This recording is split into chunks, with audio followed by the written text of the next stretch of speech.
Hello guys, welcome back to DB Design. Through this video, we are starting the Learning SolidWorks series, day 1. In this video, I am going to introduce the SolidWorks software and its user interface, right? So let's get started. As you can see, I have opened the software now. So this is how it looks like when you open the software, and you will have the welcome panel at the beginning. In the welcome panel, you will have your recent documents, recent folders and resources where you can log into your portals, you can log into your My SolidWorks, and also you can discuss in the user groups you will have, and also forum is there, and you can get the support from the server. Now I'm closing it, and we have the task pane in the right side where you can see the SolidWorks resources and toolbox, folders, drawings, appearance, and all the data. Okay, so whatever custom property you have, you can see in the task pane. So these are the things accessible from the task pane. Now, whenever I'm starting a new project, so what you should do? Okay, you can open the project, or you can just create the new part. So if I create a new part, there will be 3 portion will be there, right?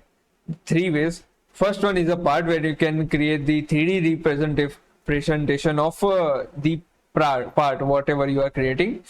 Next one is a assembly where you can join the parts and create one assembly. And in the third one, there will be a drawing where you can create the 2D engineering drawing, and tolerance you can give in that. Okay, so this is the basic idea of the SolidWorks user interface. If you create the part, it will take you in the part where you can access features, sketch, surface, all the things will be there in the part, whatever it is related to. And whatever you are seeing in the left side, it will be called as a feature manager tree. Okay, this will be our task pane, and here you can see the appearance window will be there. Okay, so this can be called as a command manager. Okay, and this will be our ribbon bar. So in the command manager, you can access different types of command, whatever you are doing in the part. Okay, now you can drag it down here. Also, you can adjust it anywhere, wherever you want to, wherever you are comfortable, right? But I am mostly comfortable at the top only. So you can just click on it and drag it anywhere, wherever you want, right? So I'm closing it. Also, whenever you are going to open the assembly, there will be different features there, and whenever you are opening the assembly, it will create the last path. We have opened the recent project, and it will try to locate the parts, right, where you can input and assemble there. So I'm clicking OK, wrong, and now as you can see, my command manager has been changed. So this is how it will work. And same thing goes to the drawing. As you can see, you have to select the sizes, and you are ready to draw anything, right? You can browse the document from here as well. So whatever part you will select, it will come into drawing directly. And in the settings, you can go to the options, and whatever customized setting according to your needs, you can do. Main thing I want to tell about the add-ins.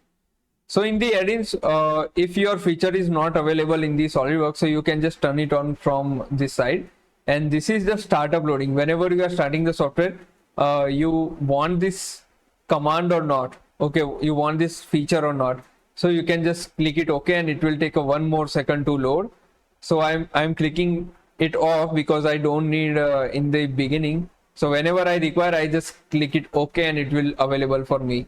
So there is no big issue. Also, if you add the another add-ins like a power surfacing, then XPS drivers, 3D connection software, right? So it will come directly into the other add-ins.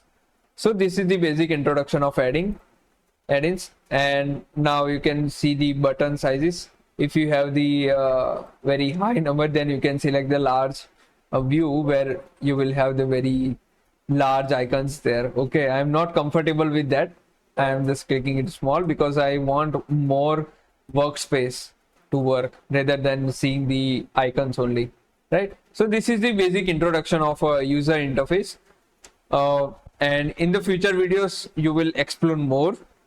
Okay, and yeah, that's all for the video, and thank you. Keep sharing, keep learning.